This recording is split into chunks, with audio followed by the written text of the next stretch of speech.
One question that hair transplant patients, before going in for a hair transplant, will always ask is, when will I see the results? Even when before a hair transplant and soon after, having explained to the patient the entire timeline of growth, I still have had calls after 2 months of the surgery, patients dismayed, absolutely dismayed, that the results haven't arrived yet.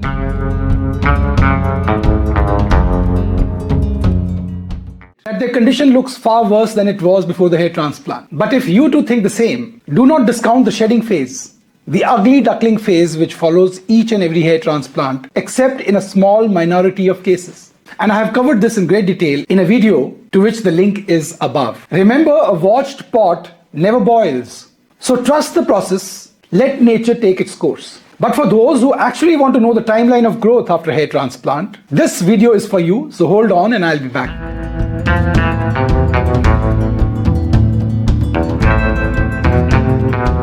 Before I show you the result of a patient who bypassed the shedding phase and experienced a rewarding result as early as 4 months after the hair transplant, let me first address the question, when will I see the result? And how, doctor, can I speed it up? This is a very valid question because hair transplant is as much an emotional journey as it is a surgical procedure. The yearning for immediate results is universal. And today, especially because everybody is in a hurry, they want a quick fix result. But the understanding of the scientific timeline of follicular growth, regrowth, and the factors influencing it is critical for managing expectations after hair transplant surgery. Now let us dive deep into the intricacies of hair follicular behavior after hair transplant, the role of surgical technique in fostering quicker hair transplant results, and how adjunctive treatments can optimize results. What is the natural timeline of growth? Hair growth after a transplant procedure unfolds in distinct phases, and this is determined by the natural hair cycle. Initially, there's a shedding phase or the shock loss phase. In most cases, transplanted hair shafts shed within 2 to 6 weeks. While this may be alarming to some, this is completely normal and reflects the body's physiological response to the transplantation process. The roots, on the other hand, remain intact, embedded 4 millimeters below the skin surface, and are busy preparing for the anagen phase to ensue. And then we come on to the dormant phase. Following the shedding phase, transplanted follicles enter a resting or the telogen phase, and this lasts for about 3 to 4 months. During this time, no visible growth occurs as the follicle recuperates from the stress of hair transplantation. We then go on to the happy phase, the anagen phase or the growth phase. By the 4th month, fine baby hair, vellus hair, start emerging, breaking through the skin surface. And over the next 2 to 6 months, these hairs thicken, these hair lengthen, these hair integrate seamlessly into the scalp with other native hair. Complete results after hair transplant take about 6 to 12 months to manifest as hair achieves its full density and texture. Interestingly, 1% of patients experience no shedding at all. Instead, transplanted follicles transition directly into the growth phase. And as early as the 3rd month after the procedure, results begin to emerge, creating an impression of accelerated outcome. While rare, this phenomenon underscores the variability of individual healing and follicular behavior from person to person.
Now, why do some patients do not undergo the shedding phase? In the majority of hair transplant patients, about 67 to 70% of the hair are shed. But in this small coterie of patients, almost 100% of the hair, transplanted hair, directly enter the growth phase.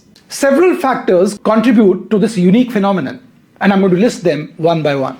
When grafts are handled with utmost care, both during extraction and implantation, they experience minimal trauma. Atraumatic techniques, like those employed in my practice, preserve the natural state of the hair follicle. These undisturbed follicles skip the shedding phase because they do not perceive the transplantation process as a significant shock. And then we have patients with excellent scalp vascularity and minimal inflammation that provides a conducive environment for immediate follicular adaptation. High vascularity ensures a steady supply of oxygen, nutrients, fostering quicker follicular anchoring and reducing the likelihood of shedding. Thirdly, in my clinic, the in vivo preservation technique respects both the donor and the grafts that are being harvested, minimizing out-of-body time for the grafts, maintaining their viability, maintaining their vitality, and enhancing their ability to resume growth without entering the shedding phase, the dormancy phase. This technique involves keeping the grafts in the donor area, not extracting them till the entire harvesting process is over, preserving them in the natural environment, therefore preserving their functionality, their integrity. On the other hand, some patients may inherently possess follicles with a higher resilience to surgical stress. These follicles adapt seamlessly to their new location, bypassing the telogen phase entirely. And then strict adherence to post-operative protocols can significantly influence outcomes. Patients who diligently follow guidelines, protocols of the clinic regarding scalp hygiene and avoiding physical strain can create an ideal environment for the grafts to thrive. The use of medications which have been advised like minoxidil, finasteride can expedite follicular growth cycles. They provide a supportive framework that encourages immediate graft adaptation and growth. And lastly, skilled surgeons ensure that grafts are implanted at the correct angle, the correct depth, the correct direction. Proper placement reduces follicular stress and facilitates quicker follicular integration into the scalp's vascular network, allowing grafts to bypass the shedding phase. While skipping the shedding phase may seem advantageous, it is important to emphasize that the overall success of a hair transplant is not contingent upon whether shedding occurs or not. Instead, the focus should be on long-term hair transplant results, long-term retention of growth, long-term retention of density, which remains consistent regardless of the initial shedding process. Now, what are the factors that influence the rate of regrowth after hair transplant? Number one,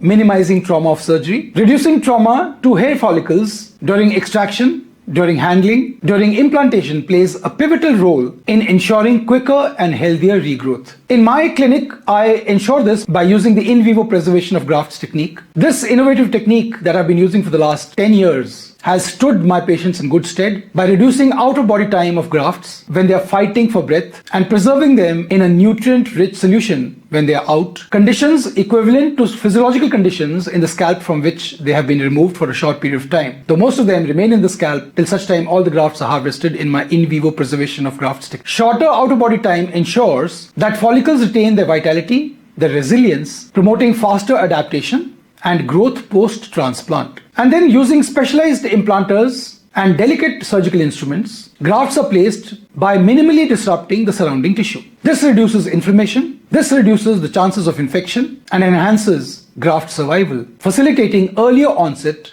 of spring of the anagen phase. And then we have patient-specific variables, the scalp vascularity, the blood supply of the scalp, how healthy is the scalp. Well-vascularized scalps provide an ideal environment for graft survival and regrowth, and also the individual healing capacity of a person. Genetics and overall health significantly influence the speed of healing and follicular regrowth. Medications and supportive treatments amplify in reducing the timeline of growth. These include DHT blockers like finasteride and minoxidil.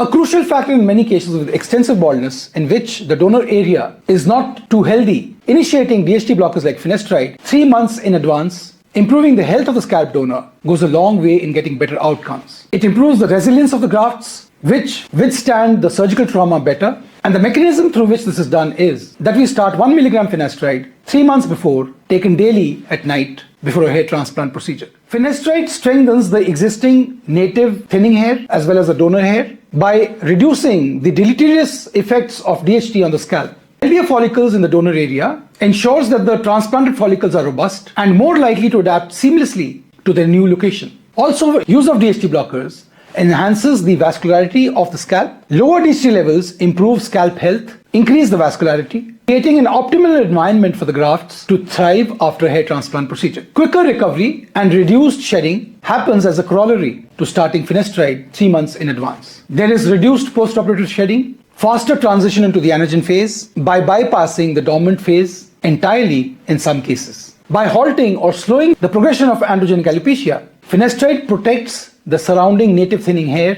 ensuring a harmonious and natural looking result, a head full of hair that you aspire to. So for patients aspiring to a hair transplant who have extensive baldness and the condition of the scalp donor is not good enough to write home about, incorporating Finasteride into the regimen preemptively can serve as an essential preparatory step, enhancing both the immediate and long-term success of the hair transplant procedure.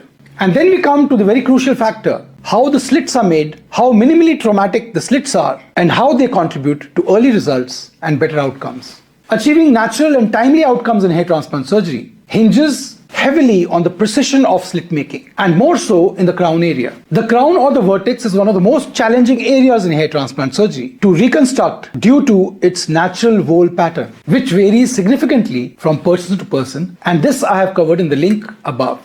If slits do not conform to these natural patterns, several problems can arise. Number 1, delayed growth. When slits are misaligned, malaligned with the natural vole pattern, the impacted follicles face directional resistance, which can impede their growth cycle. Instead of seamlessly integrating into the scalp, the follicles expend energy adapting to the new direction. This delay often pushes results further back by several weeks. And then improper slit angle leads to uneven graft distribution, creating gaps and reducing the visible impact of a hair transplant result. Hair in the crown grows in a concentric spiral, and replicating this pattern is essential for a dense and natural appearance. Misaligned, malaligned slits disrupt this natural harmony, leading to patchy, sparse results that take longer to rectify. The trauma inflicted during improper slit-making process can definitely impact graft survival. Follicles placed at unnatural angles are more prone to dehydration, mechanical damage, which can delay or even prevent regrowth entirely. Trained plastic surgeons and dermatologists understand the importance of meticulous planning and execution during the slit creation process. In my clinic, my technique involves mapping the crown's natural vole pattern much in advance and using custom designed blades with a guard, and most commonly used in my clinic is a sapphire knife to create slits that match the scalp's unique curvature, that matches the patient's unique, distinctive crown pattern. By aligning with the natural growth pattern, this approach minimizes trauma, enhances graft survival, and accelerates the appearance of density in the crown area, as you can see in this patient. While early growth is rewarding, the truth of a hair transplant, the truth of a successful hair transplant, lies in long-term sustainability, long-term results. And in this present channel, I have showcased these results after 5, 10, 15 years, and some even after 20 years, in several videos that I have done, link to which is above. Over 18 to 24 months, the transplanted hair become indistinguishable from surrounding hair, the native hair, as far as texture, as far as thickness is concerned. As grafts are harvested from the permanent zone, the safe zone of the scalp, they are mostly resilient to the onslaught of DHT and remain unaffected by the ill effects of androgenic alopecia. As hair transplant surgeons, it is our duty to educate our patients about the biological processes that underpin hair growth. Unrealistic expectations, after all, can lead to unnecessary disappointment. By focusing on techniques that enhance graft survival, leveraging innovative graft preservation techniques, reducing out-of-body ischemia time through techniques like in vivo preservation of grafts, incorporating medical therapies, we strive to achieve results that are both natural, resilient, and enduring. Long-term hair transplant results. A hair transplant is a long journey, a partnership between the patient and his hair transplant surgeon. While the desire for rapid results is understandable, true success lies in understanding the body's natural rhythm of healing and growth, which is unique between individuals. By adhering to advanced surgical protocols, fostering a conducive post-transplant environment, and providing comprehensive aftercare protocols and a hotline to the clinic, we pave the way for hair that not only grows quickly but lasts a lifetime. As the old adage goes, good things come to those who wait. And in the realm of hair transplant, this truth is undeniable. So thank you for watching again. If you haven't subscribed, please do. Your engagement keeps the channel going. Have a nice day and God bless you.